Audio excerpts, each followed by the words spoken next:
Hello mga kumarites, umaga pa lang ngayong pisahan na nga muna nating maglinis sa labas. Wala pa talagang init ngayon dahil maaga pa nga po ito. Simula nga po nung umuulan-ulan ay hindi nga po ako nakakapagwalis na, kaya kung makikita nyo nga po ang dami na nga pong kalat dito sa aming harapan. Lilinis nga po ako dahil ako nga po ay magro-grocery. Para pag dumating nga po yung grocery ko ay wala nga pong kalat. Kaya kahit maliit nga lang po itong aking tindahan ay gusto ko talagang nakaayos yung mga paninda. Yung mga malalaking grocery store nga ay laging mga nakaayos yung paninda. Ito pa kayang aking maliit lang. Siyempre para kung may hinahanap nga yung customer ay makikita nga po agad nila. Pag may tindahan ka talaga, hindi nga pong maiwasan na makalat yung harap ng tindahan mo. Kahit meron nga pong basurahan sa harap ng tindahan mo, minsan ay hindi talaga nila magawa i-shoot yan sa basurahan. Minsan nga po ay isisiksik pa nila kung saan-saan yung mga basura. Kaya kailangan talaga mahaba ang pasensya ng isang tindera. Taka nga po yung ibang mga viewers ko kung bakit nga daw po kami ay nakaluhod sa loob ng bahay. Kaya nakaupo nga po pag mayroong bibili. Makikita nyo nga po iyan, mas mataas nga po yung aming sahig kisa nga po doon sa kalsada. Para iwas baha na nga kumarites itong bahay namin. Syempre kailangan namin advance mag-isip dahil ilang taon din kaming nagdusa na binabaha nga po yung bahay namin. Kahit kunting ulan lang ay talaga namang pinapasok kami ng tubig sa loob. Kaya nung nakapagpagawa nga po kami dito sa aming munting bahay, gusto ko nga po ay nakataas na yung sahig. Ang ganda na naman nga po tingnan yung labas ng aming tindahan dahil maaliwalas na naman nga po ito. Kaya sa loob na naman nga po ako magwawalis at magpupunas nga po ako ng sahig. Medyo malagkit na kasi yung sahig ko marites at nararamdaman ko na nga po iyon. Kaya nga po punasan ko nga muna siya ng downy para mabango nga po yung bahay namin. Mukhang maganda na nga po yung araw ko marites, kung makikita nyo nga po ay nag-uumpisa na nga pong sumikat yung araw. Habang maaga pa nga po ako nga po ay maglilinis na dito sa baba. Dahil mamaya nga sikasuhin ko ay yung tindahan naman namin. Ilang naman yung ligpitin ko dito sa baba ko marites dahil kagabi nga po bago matulog ay nagbawas na nga po ako ng walisin. Maglinis na nga rin po ako ng lababo namin. Kaya ngayon nga po ang gagawin ko ay magpupunas ng sahig.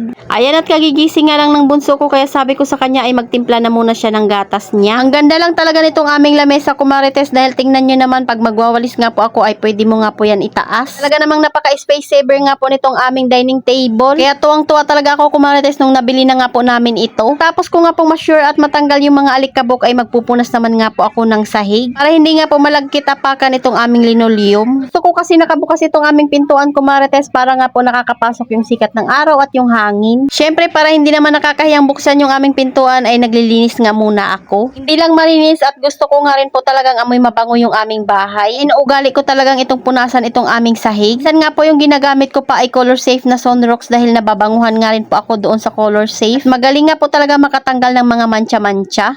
O diba, at ang ganda na naman nga pong tingnan ng sahig namin, makintab na nga po lalo iyan. Ayan, at inayos ko na nga po yung mga upuan ng aking lamesa. Ang hindi matutuwa ko marites kung makikita mo nga yung bahay mo ay laging malinis. Minsan-minsan na lang naman ako nakakakita ng kalat ko marites dahil bago nga po sila mag-cellphone ay pinapalinis ko nga muna talaga sila. Punasan ko na nga rin po yung lamesa dahil may nakita nga po akong parang mga nakadikit. Tanggal ko na nga po yung plastic na nakalagay dito nung nakaraan dahil hindi nga po lahat ng parte ay natatakpan. Kung nga po dito sa sala ay next ko naman nga pong lilinisan ay ang kusina namin. Ako nga kay Tyler yung basahan sa taas dahil papalitan ko nga po yung basahan dito. Pa lang ay nilabhan ko na nga po iyon para nga po maibilad na ngayon. Wawalisan ko nga lang muna saglit dahil may nakita nga po akong mga alikabok na kaunti. Tapos ko nga po maglinis tsaka nga po ako magkakape at magluluto na naman nga po ng aming pananghalian. Siyempre hindi ko na nga po ipapakita sa inyo kumarites ay baka magsawa na nga kayo sa aking mga ginagawa. Paulit-ulit na nga itong aking mga video kaya hindi ko nga alam kung nagugustuhan nyo pa yung aking mga ginagawa sa araw-araw. Tuwa lang din talaga ako dito sa walis at daspan na nabili ko dahil sa aking sponsor. Dahil kahit saan nga po ay pwede mong ilagay. Kung nga lang pala muna itong mga basong hugasin dahil magkakape na nga muna ako. Una nga muna siya pahugasin dahil kagigising niya lang. Yung pananghalian na lang namin siya maghuhugas kumarites. Ayan yung mga umang nga po ng anak ko ay ilang piraso na lang at nawala na nga po yung iba. Ito naman nga po pwedeng itapon dahil naaawa nga po kami. Lalaan talaga ako ng kahit 30 minutes sa paglilinis ng aming bahay para hindi nga po ako may ipunan ng gagawin. Stuck naman nga po ako kumarites.